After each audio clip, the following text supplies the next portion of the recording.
Hello friends, welcome to Kavitha Samayalarai. இன்னைக்கு நம்ம பார்க்க போற ஸ்பெஷல் ரெசிபி நல்ல dhaba restaurant style aloo matar masala gravy. நல்ல உருளைக்கிழங்கும் பட்டாணியும் சேர்த்து செய்யக்கூடிய ஒரு அருமையான கிரேவி இது. ரெஸ்டாரண்ட் ஸ்டைல் கிரேவி எப்படி இருக்கும்னா நல்ல க்ரீமியா திக்கா நல்ல அந்த கமகமான மசாலா ஃப்ளேவரோட அட்டகாசமாக இருக்குங்க. நல்ல சப்பாத்தி பூரி பரோட்டாவோட சாப்பிட்றதுக்கு ரொம்பவுமே நல்லாயிருக்கும். ஸோ இன்றைக்கி நல்ல ஒரு பர்ஃபெக்டான aloo matar gravy, restaurant style aloo matar gravy எப்படி பண்ணுறதுன்னு பார்க்கலாங்க. ரொம்ப ஒரு ஈஸியான ரெசிபி தான். சின்ன சின்ன டிப்ஸை ஃபாலோ பண்ணும்போது நம்ம பர்ஃபெக்டாக பண்ணிடலாம். வாங்க ரெசிபி எப்படின்னு பார்க்கலாம்.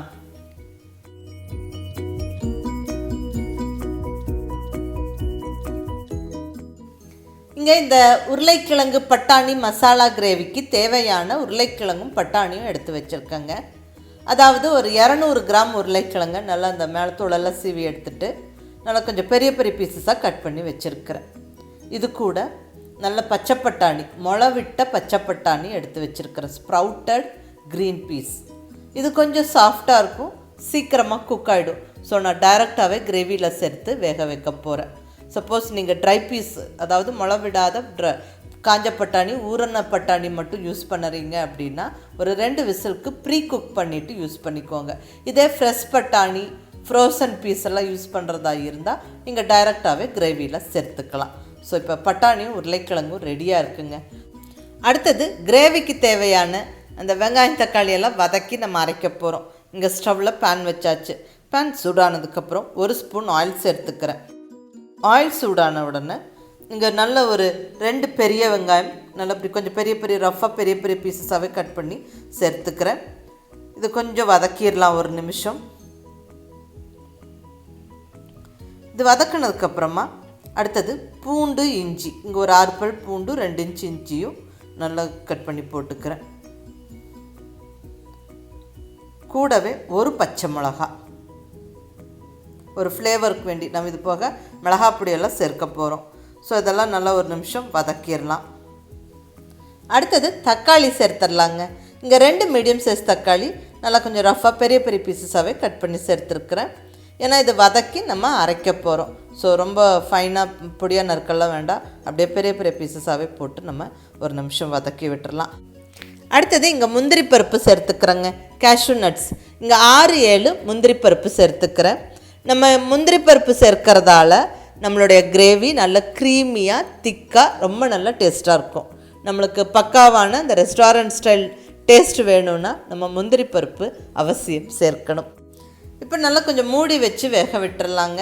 நம்மளுக்கு அந்த தக்காளி வெங்காயம்லாம் நல்லா சாஃப்டாக வதங்கி வெந்து வரணும். இப்போ 4-5 நிமிஷம் வெந்ததில் நல்லா சாஃப்டாகிடுச்சு. இப்போ ஸ்டவ் ஆஃப் பண்ணி நல்லா கொஞ்சம் ஆற விட்டுட்டு மிக்ஸி ஜாரில் சேர்த்து விட்டு கொஞ்சமாக தண்ணி விட்டு நல்லா க்ரீமியாக நம்மளுடைய மசாலாவை அரைச்சிக்கணும். பாருங்கள், இந்த அளவுக்கு நல்லா க்ரீமியாக அரைச்சிடணும். ஸோ இப்போ மசாலா ரெடி ஆகிடுச்சுங்க. அடுத்தது நம்ம தாளிச்சிடலாம். இப்போ இங்கே சூடான கடாயில் நல்ல ஒரு ஃபுல் டேபிள் ஸ்பூனுக்கு பட்டர் சேர்த்துக்கிறேன். நம்மளுக்கு பக்காவான அந்த தாபா ரெஸ்டாரண்ட் ஸ்டைல் டேஸ்ட் வேணும்னா பட்டர் சேர்த்து தாளிக்கும் போது தான் நம்மளுக்கு அந்த டேஸ்ட் அப்படியே இருக்கும். சப்போஸ் பட்டர் இல்லை எங்ககிட்ட அப்படின்னா ஒன்றும் பிரச்சனை இல்லை, நெய் சேர்த்துக்கலாம் அல்லது எண்ணெயும் சேர்த்துக்கலாம். கொஞ்சம் டிஃப்ரென்ஸ் இருக்கும், பட் டேஸ்ட் நல்லாயிருக்கும். இப்போ இந்த பட்டர் உருகி வரும்போதே நான் ஒரு 1/2 டீஸ்பூன் அளவுக்கு சீரகம் சேர்த்துக்கிறேன். இந்த சீரகம் கொஞ்சம் பொரியட்டும். கூடவே நல்ல ஒரு பிரிஞ்சி இலை ஒன்று சேர்த்துக்கலாம். நல்ல ஃப்ளேவர்ஃபுல்லாக இருக்கும் கிரேவி. ஸோ இதெல்லாம் லைட்டாக பொரிஞ்ச உடனே மிளகாய் பொடியும் சேர்த்துடலாங்க. நம்ம கிரேவி நல்லா கலர்ஃபுல்லாக இருக்கும் இப்படி ஆயிலில் சேர்த்து விட்டுட்டா. நான் இங்கே ஒரு 1/4 டீஸ்பூன் மஞ்சள் பொடியும் 1 டீஸ்பூன் அளவுக்கு காஷ்மீரி சில்லி சேர்த்துக்கிறேன்.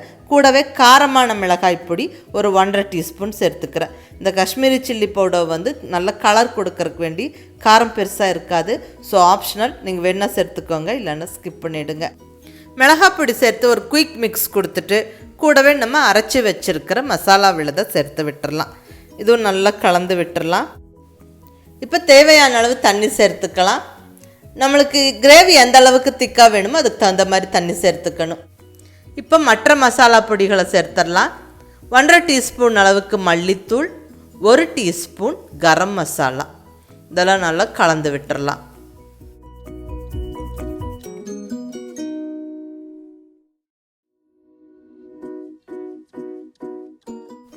இப்போ கட் பண்ணி ரெடியாக வச்சுருக்கிற உருளைக்கிழங்கை சேர்த்துடலாம். இங்கே 200 கிராம் உருளைக்கிழங்கு நல்லா தோல் சீவி பெரிய பெரிய பீசஸாக கட் பண்ணி வச்சுருந்தேன். இப்போ அதை நம்ம சேர்த்து விட்டாச்சு. இப்போ இது கூட பச்சை பட்டாணி சேர்த்துக்கலாம். இங்கே நான் சேர்க்கிறது முளவிட்ட பச்சை பட்டாணி, ஸ்ப்ரவுட்டட் பீஸ். ஸோ அது கொஞ்சம் சாஃப்டாக இருக்கும். நம்மளுக்கு காஞ்ச பட்டாணி எடுக்கிற நேரத்தை விட இது கொஞ்சம் குயிக்காக வெந்துடும். ஸோ நான் டைரெக்டாகவே கிரேவியில் சேர்த்துக்கிறேன். சப்போஸ் நீங்கள் காஞ்ச பட்டாணி ஊற வச்ச பட்டாணி சேர்த்துக்கிறீங்கன்னா 2 விசில் ப்ரீ குக் பண்ணிவிட்டு சேர்த்துக்கங்க. சப்போஸ் ஃப்ரெஷ் பீஸ் அல்லது ஃப்ரோசன் பீஸ்னால் டைரெக்டாக கிரேவியில் சேர்த்துடலாம், நல்லா வெந்துடும். இப்போ இன்னொரு 1/2 டம்ளர் தண்ணி சேர்த்துக்கிறேங்க. ஏன்னா உருளைக்கிழங்கு கிரேவியில் சேர்க்குறோம். ஸோ உருளைக்கிழங்கு வெந்து வரும்போது கிரேவி டக்குன்னு ரொம்ப திக்காயிடும். ஸோ அதனால் கொஞ்சம் தண்ணி விட்டு நம்ம கலந்து விட்டுறலாம். வெந்து வரும்போது சரியாக இருக்கும். இப்போ மூடி போட்டு மீடியம் ஃப்ளேமில் ஸ்டவ்வை வச்சுக்கிட்டு நல்ல ஒரு 10-12 நிமிஷத்துக்கு மேலே கொதிக்க விடுவோம். அந்த உருளைக்கிழங்கும் பட்டாணியும் நல்லா வெந்துடும்.